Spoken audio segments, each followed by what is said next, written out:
Women voters hosted a legislative forum this morning, and one of the issues discussed was child labor laws designed to help Iowa's labor shortage. The panel met at the Sioux City Public Museum and consisted of 4 Republicans and 1 Democrat from the Iowa legislature.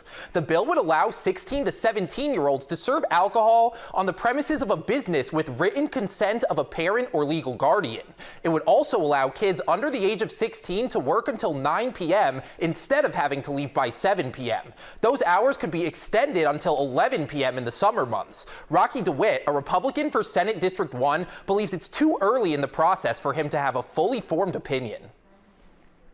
What little I do know, I want to make sure that there's safety precautions in place.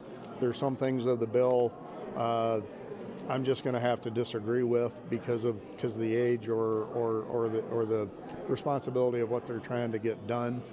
DeWitt added that he's not sure the bill will even get to the Senate floor. House District 1 Representative J.D. Skolton described the bill as the good, the bad, and the ugly. He credited some changes that were made as good progress, which included keeping kids out of dangerous working conditions.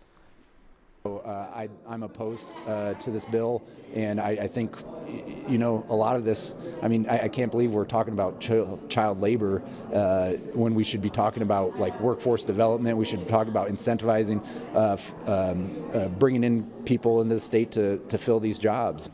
After the forum ended, a group gathered outside of the museum to protest the bill.